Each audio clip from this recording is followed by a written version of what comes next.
लागी ना सहरवा, साथे प्यारा हो जाई है लचरवाना। कहल जा आप सुजीत यादव क्षेत्र पंचायत, आप बीडीसी क्षेत्र पंचायत, आप बीडीसी की ओर से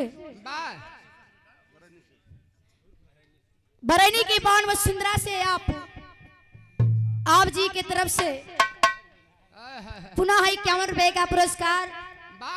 भगवान करे आपकी यदि पारी बीडी से हुआ तो जल्दी प्रधान बना। ए भैया कहल जाला कि वादी अनुरागी कोई लागी ना सहरवा, साथे प्यारा हो जाई है। जौने दिन इस तन को इस पिजड़ा से सुगना फरार हो जाई हमारा भैया, केहू साथ ना दे। लेकिन कैसे बाबू अंतरा से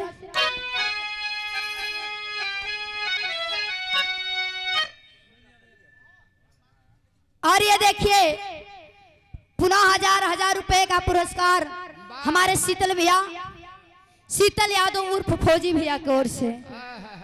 ये दूसरा पुरस्कार है माई भगवती कहे आपके तरक्की में चांद चांद लगे।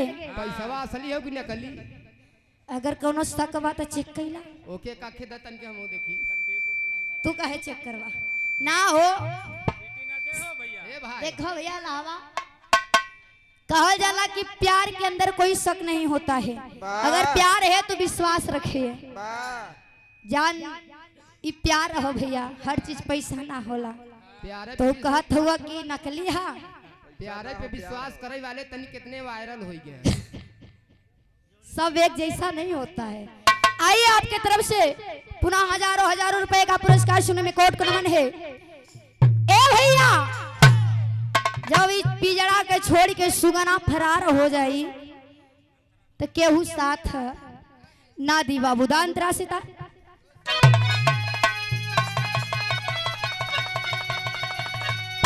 अरे पेपर परीक्षा का वहां पे होगा छान हो, अरे सिखा हो ईसाई चाहे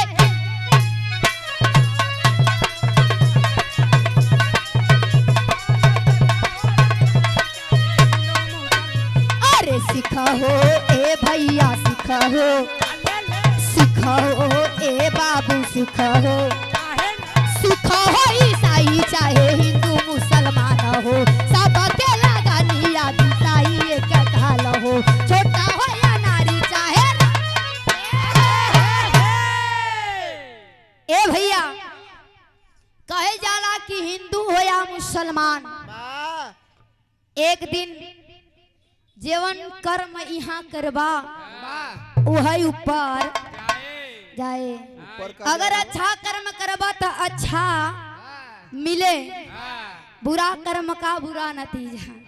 ना मानो तो कर देखो, जिसने जिसने किया है बंचो जाकर उसका घर देखो, उंगली मत दिखाया। हाँ भैया बतावल जाला कितना खून पसीना बहाई के तल्ला 2 तल्ला 4 तल्ला मकान बनाइला, बीघा 10 बीघा लिखाइला, लेकिन एक दिन यहाँ से वहाँ जाए के पड़ी। और एक खासियत और बा, ये कलयुग चलता हमार भैया। हमने तो ना जावा ये ना अमृत का घड़िया पी के आए हैं। हमने चला जा तो के तोहार भरे का तेरिया। बात तो सही कहा था, लेकिन इतना जल्दी ना जाइबा लोगन। जाओ तो लेके जाओ। काहे? वहाँ कजरिया के गाए। अरे बच्ची कहल जाला कि कलयुग चलता, कलयुग में एक बात और देखे के मिलेला। अबे हमारे शरीर में जाना बा तो लोग हमारे हाथ पकड़ के चले के काम करी हैं, साथ बैठ के खाए के काम करी हैं, बैठ के दुख सुख बकनी है कि तू कैसन बाड़ा, तू कैसन बाड़ो। तू कैठे गाऊ है बक के नहीं पता बा।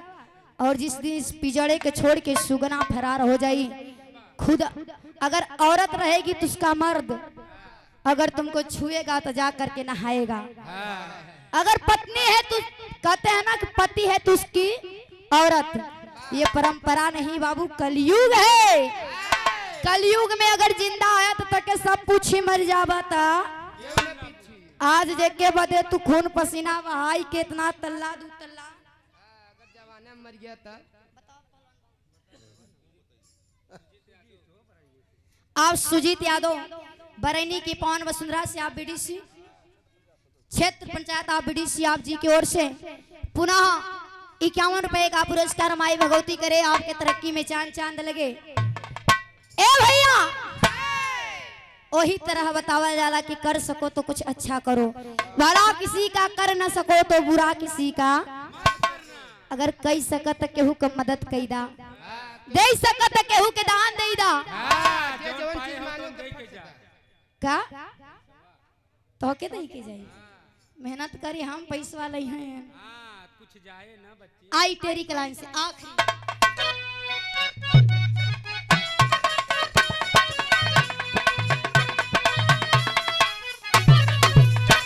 अरे दीना ये भैया दीना दीना ये बाबू दीना दीना हो या रात खाली हो जाई पिजड़ावा कोई साथे लागी ना परिवारवा अरे दीना रे भैया दीना ना हो दीना हो या रात काहे हो जाई पिजरवा चचमा चले जाई कहारवा अरे कोई साथे लागी ना कोई साथे लागी ना तोहरवा रे भैया कोई साथे लागी ना अरे दीना ये भैया दीना ले ले दीना ये बाबू दीना काहे ना दीना हो या रात खाली हो जाई पिजड़ावा कोई साथे लागी ना परिवारवा कोई साथे लागी ना कोई साथे लागी ना तोहरवा रे बउआ कोई साथे लागी ना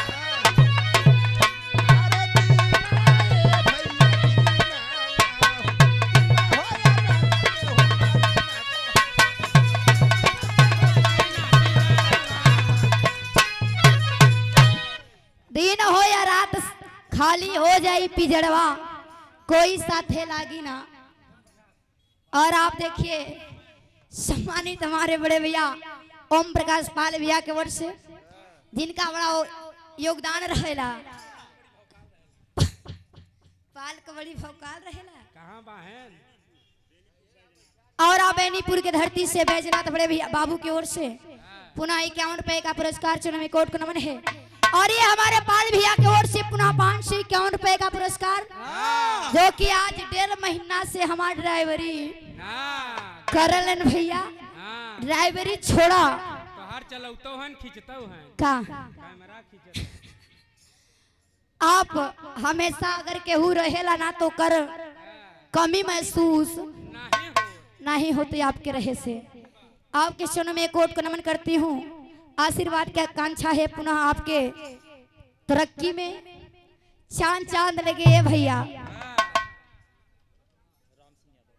और आप राम सिंह यादव छोटा मुन्ना की ओर से पुनः 251 रुपए का पुरस्कार माई भगवती करे कि आपकी ऐसे ही माई बाबू का नाम रोशन करत तरे माई बाबू के हम प्रणाम तो के हमारा आशीर्वाद बा कि पढ़ा लिखा माई बाबू को नाम रोशन करिहा लेकिन गवैया मत बनिहा। हाँ, काहे के? अरे बड़ा मेहनत लगेला हमार भैया। हाँ, पैसा सरिया के लिए जात बक, ए बाबू आखिरी लाइन में कहना है दान तरक लाइन से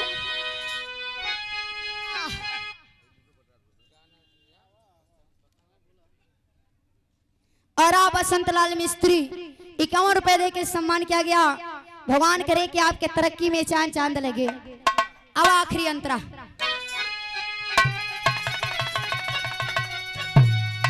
अरे एक दिन लगनिया बिसाई सबके माथे हो, अरे धर्म कर्म के कमाई हो धर्म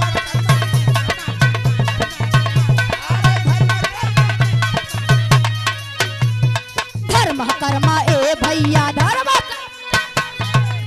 कर्म ए बाबू धर्म कर्म के कमाई जाई नाही साथे हो, होगा भारी चाचा जोगी दादा लिखे हाथे हो, माथा दाबा कैले ताकत ए भैया हाँ, दांत मत पीसा। एक दिन लगनिया विसाई सबके माथे हो, धर्म कर्म के कमाई जाई नहीं, साथे हो होगा भारी जांच जो विधाता लिखे हाथे हो। कहल जाला कि अच्छा कर्म करा भैया, ऊपरों जाए के तो के शांति मिली नहीं, शांति ना मिले। कहलन कि माई के कोख जौन होला बड़ा सौभाग्य से मिलेला। अरे वाह अगर फिर ही दुनिया में आवे के बाद तो कुछ अच्छा कर्म, कैला यह हमार कहना बा हमार बाबू भैया। कजरी सुनने वाले मित्र आई आखिरी लाइन में पैतरा बदल के।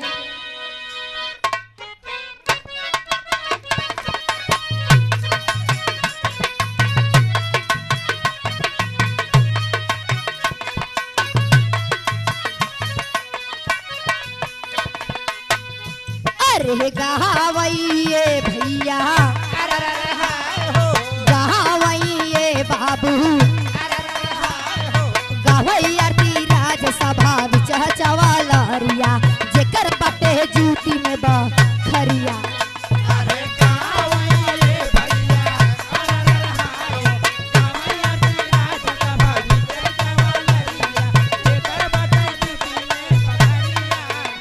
अरे जेकर बटे जूती में,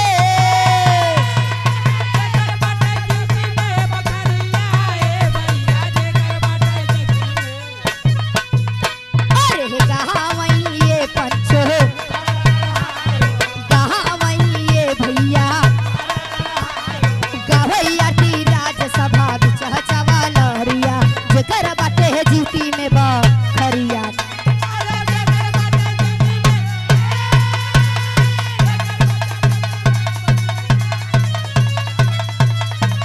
एक दो और आपके सुजीत यादव क्षेत्र पंचायत आप बीडीसी की ओर से पुनः तीसरा पुरस्कार 51 रुपए दे के आप सम्मान किया गया। आपके चरणों में कोट को नमन है। माई भगवती करे की तरक्की में चांद चांद। बरैनी की पवन वसुंधरा से बड़े भैया प्रमोद ऑर्केस्ट्रा वाले भैया आपके तरफ से नई नई लड़की लिया वाले जा छाट झारखंडी पुनः 51 रुपए का पुरस्कार चलो में कोट को नमन है। आम जनता आशीर्वाद की कामना दाओ इनसे।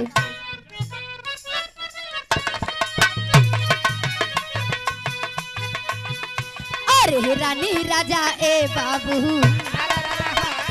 रानी राजा